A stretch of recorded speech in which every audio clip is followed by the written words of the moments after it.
Hello everyone, Jason here. I chose the book Holes by Louis Sadshire. The title, or the illustrator, there's not really an illustrator in this book. I have two copies of it here. The Douglas McKintrey Ltd. 1998. It's a fiction book, about 233 pages, and it is about, I'd say 10 to 14-year-olds would be the appropriate range. And a really good book. You can see the list of multiple awards that this thing has won. So basically, Stanley is the main character in the book. His family believes that they are cursed by a gypsy woman from Latvia. The great-great-grandfather of Stanley had made a promise to a gypsy woman when he was a young kid in exchange for a pig. Well, the grandfather, as he grew up, forgot about the promise and moved to America, and then the family falls on bad luck all the time, and they believe that they have been cursed by this gypsy.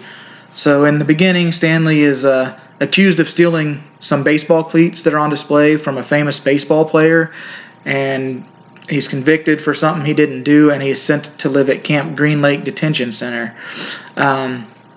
Stanley quickly finds this place is not a great place to be. It's hot, it's dry, it's out in the desert. The warden is extremely mean.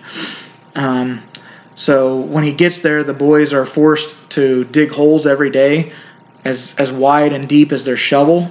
So, I mean, you can imagine a shovel from the tip to the end of it, 5 feet wide by 5 foot deep. And eventually, Stanley meets a boy named Zero, who doesn't really have a family, and he can't really read or write and doesn't talk too much. So, as Stanley and this boy kind of start to become friends, Stanley helps him read and write, and as they talk, you realize that Zero was there for stealing because he didn't have a family, but Zero always says that he tries to steal things that are not super valuable, but he steals because he's hungry. So eventually the boys realize that the warden's obviously having them dig holes out in this huge dry lake bed for a reason, out in this desert area. Well, then they learn, you hear the story of Kissing Kate, who was a school teacher in the town of Green Lake in the 1800s, many years ago. She was in love with a black man named Sam who sells onions that had supposedly like the greatest taste ever to them for an onion. And anyway, when the town finds out that Mrs. Kate Barlow, who was the school teacher, has kissed Sam, the town kind of rebels, and Sam ends up getting killed, and Kate goes crazy. Well, when she goes crazy, she becomes a thief, and she becomes known as Kissing Kate Barlow because she kisses the victims of everybody she robs when she kills them, and she leaves an imprint somewhere on their head of her lipstick.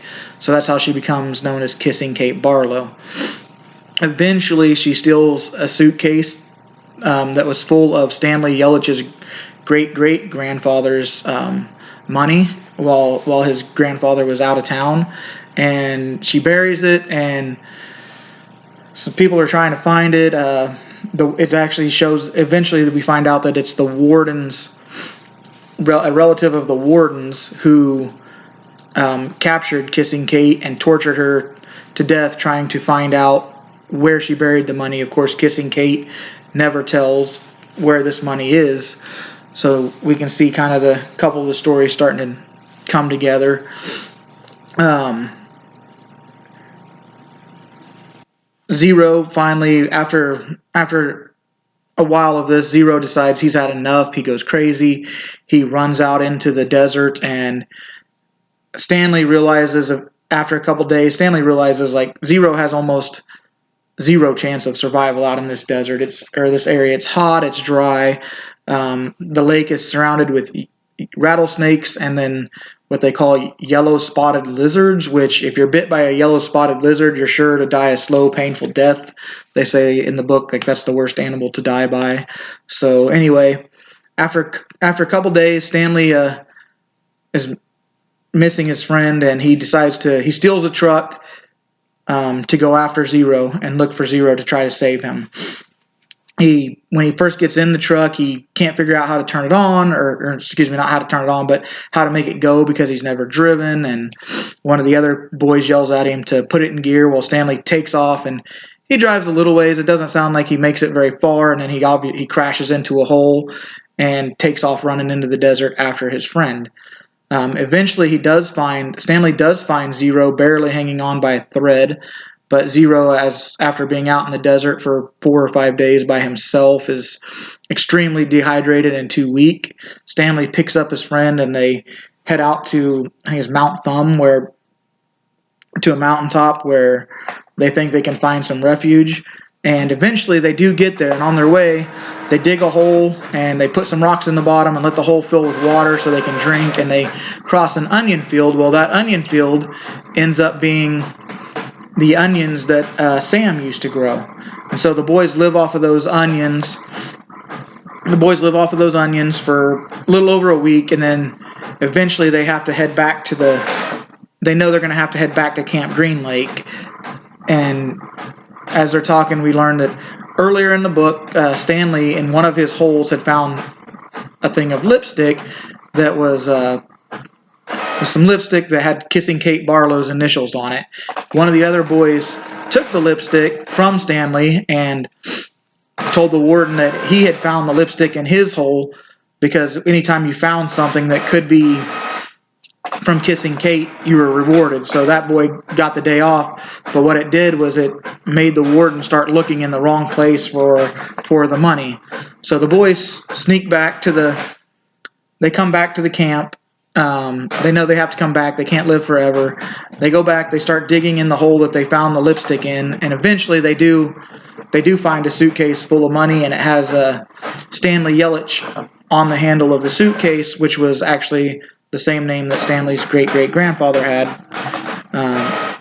So the warden and Mr. Sir, who's like her top guard, they try to take the money, or take the bag, I guess at the time, from the boys, and try to take the bag just in the nick of time.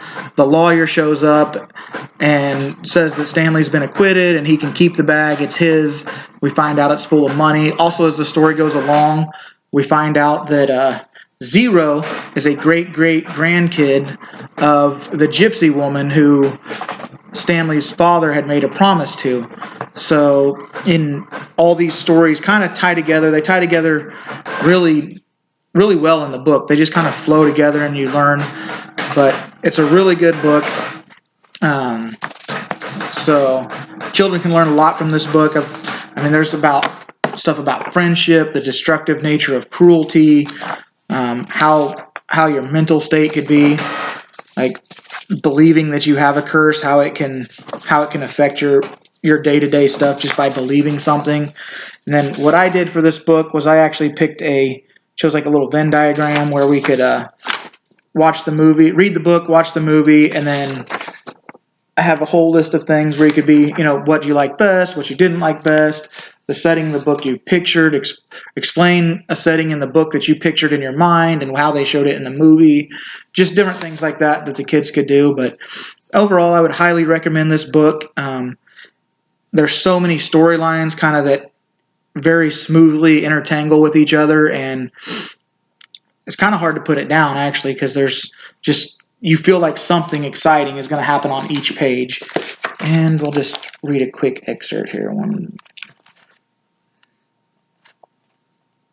So at this point in the book, Zero's been gone for 3 or 4 days now, and the boys are getting water from the truck, and Stanley's in line to get the water truck. So the water truck came shortly after sunrise. Stanley got in line behind Magnet, ahead of Twitch.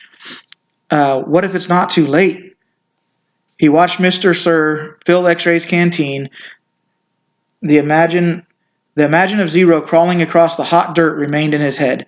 But what could he do about it? Even if Zero was somehow alive after more than 4 days, how would Stanley ever find him?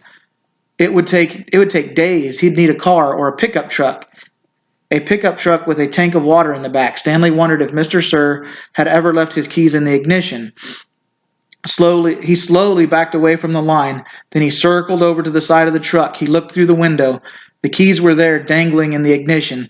Stanley felt his fingers start to twitch. He took a deep breath to steady himself and try to think clearly. He had never driven before, but how hard could it be? This is really crazy, he told himself. Whatever he did, He knew he'd have to do it quickly before Mr. Sir noticed. It's too late, he told himself. Zero couldn't have survived. But what if it wasn't too late? He took another deep breath.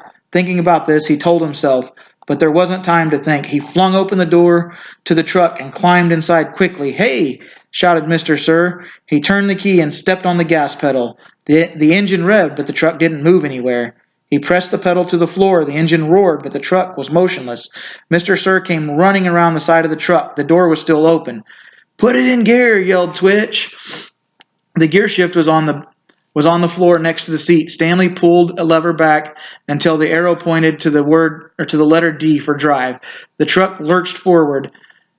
Stanley jerked back against the seat and tightly gripped the wheel as the truck accelerated. His foot was pressed to the floor. The truck went faster and faster across the dry lake bed. It bounced over a pile of dirt. Suddenly, Stanley was slammed forward, then instantly backward as an airbag exploded in his face. He fell out of an open door onto the ground. He had driven straight into a hole. He lay on the dirt, staring at the truck, which stuck lopsided into the ground. He sighed. He couldn't blame his no-good, rotten, pig-stealing great-grandfather this time. This time it was his own fault, 100%. He had probably just done the stupidest thing he had ever done in his short, miserable life. He managed to get to his feet. He was sore, but he didn't think he had any broken bones. He glanced back at Mr. Sir, who remained where he was, staring at Stanley. He ran. His canteen was strapped around his neck. It banged against his chest as he ran. Every time it hit against him, it reminded him that it was empty, empty, empty.